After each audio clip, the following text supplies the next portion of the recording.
3 rules I have implemented to improve my life, and 1 rule that I implemented today, a new one, to continue to improve my life. My name is Victoria and welcome to Coffee with Victoria and my series on life improvement that will go from now until the end of the year.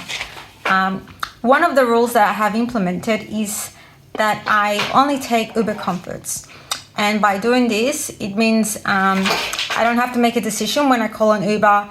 Do I call the standard Uber or the comfort one, which might be a few dollars more? To just take that one decision out of my head, I decided that I'm always going to take Uber Comforts. I'm just the kind of person who does that. And that has saved me life energy, and also it makes it more comfortable for me to travel when I do catch an Uber.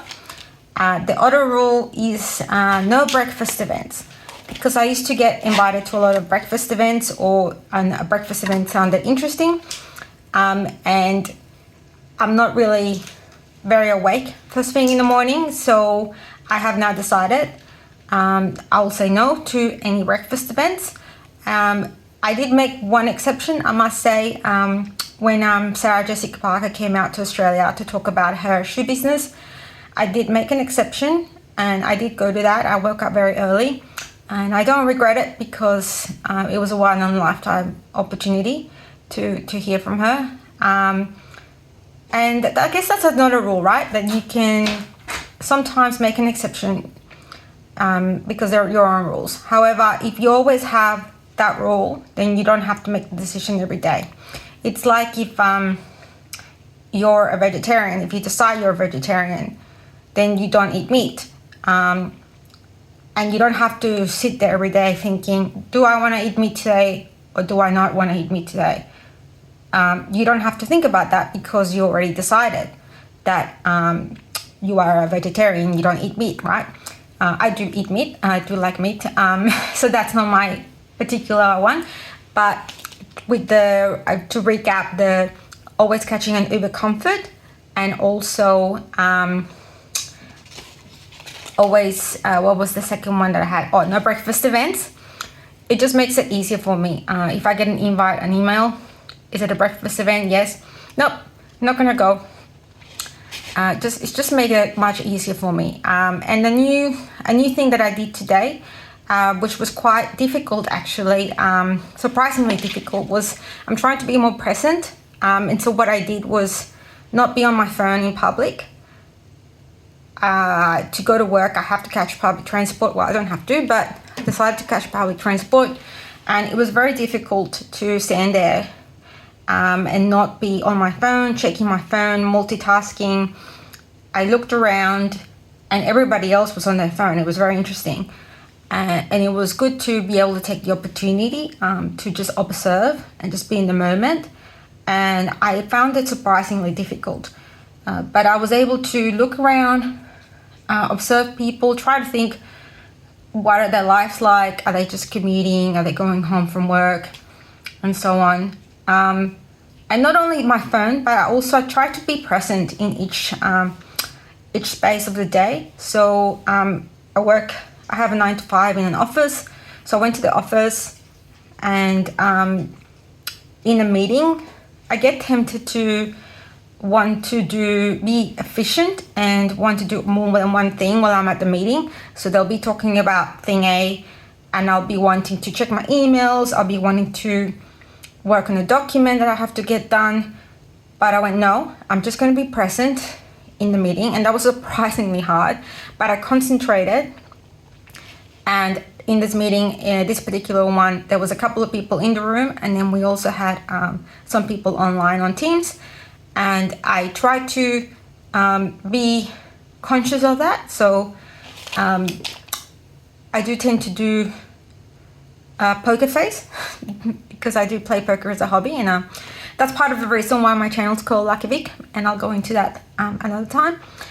But I try to not just have that plain poker face, because people might think that means that I'm upset or bored. So I decided to make sure that I was paying attention to the person talking, or if it was the person online, looking at the camera and listening to what they said.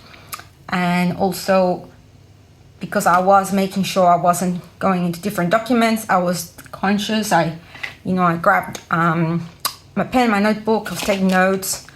I felt that taking notes on paper made me feel more present in the moment, as opposed to going on my computer, although my laptop was right there. And I did refer to a couple of things throughout the meeting. I wasn't tempted to go in and go, oh, there's a Teams message or an Outlook message. So I think that was very helpful. So I certainly recommend that as an experiment, that you try it out. Try to be where you are at the time. So if you are in a meeting, be in the meeting.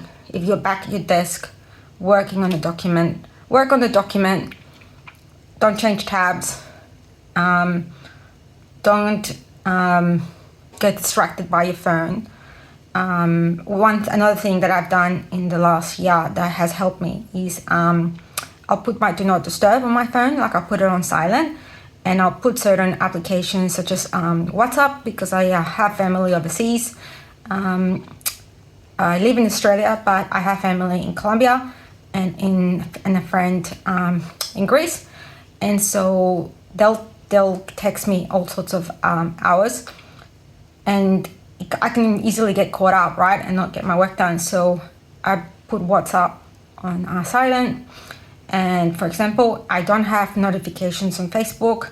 The only notifications I have at the moment really are text messages. And if I want to check anything else, I'll go into, say, WhatsApp, or I might snooze. In my phone, you can snooze an application. I don't know. You can have a look at that, the settings on your phone. But I highly recommend it so that you actually get done what you need to get done. So to recap, the one thing I did today was to be in the present where I am, not be on my phone if I'm on public transport, at the office, be in the meeting, or be working the document, but not multitasking. It's actually a myth that we multitask. Women, they say we can multitask better than men, but what we're actually doing is task switching. So we're switching from task A to task B to task C, and then task A, task B, task C, but very quickly. But that still takes you a few seconds to get back into it. I know if I'm working on a document and I get distracted by something else and I go back into it, I lose my trail of thought. So that also wastes time. So I'm working on not doing that. And the other things that I have done in the last year that have really helped me is implementing those rules. So I have called them life rules, and I have some work rules also. And one of them is always catching an Uber Comfort if I'm going to call an Uber, so I don't start thinking about which kind of Uber I'm going to take. And also the other one was no morning events, and it just helps so much with your decision making, that one. But also with the Uber Comforts, I found it's not just the decision fatigue. It's also the identity, right? I'm the type of person that catches Uber Comforts. Like if I tell myself that, all of a sudden I am no longer someone who catches any kind of Ubers, or I might have a cheaper brand of Uber in Australia called Didi, but usually it's terrible service. Quite often the drivers turn up late, they'll cancel before they arrive, and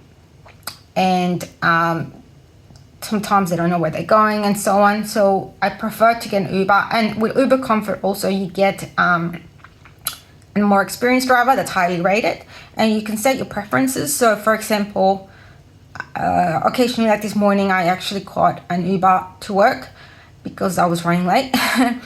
And you can set your settings to warm, and you can say quiet or music, and I put quiet, and that means that they always just turn their radio off as soon as I get into the Uber, if they have it on at all. And it also just means that I don't have to say that. I don't have to get annoyed. Oh, it's too cold, it's too warm, I don't want to listen to the news, I don't want to listen to that music. I'll get in, and because I said quiet, they'll say good morning, but they won't sit there talking to you about, hey, how's your day, that kind of thing.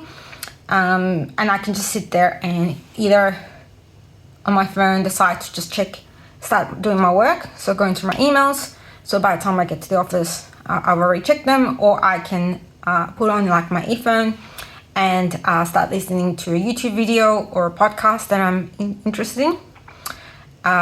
So I found that has enhanced my life, and I think it's worth the extra $5. And at this stage, I think Uber should be sponsoring this video. So perhaps another time. So I'll leave it there for now.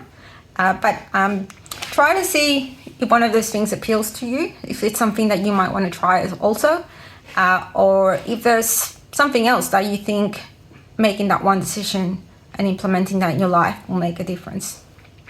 And I'll see you tomorrow, because I will be posting every day from now until the end of the year. Thank you.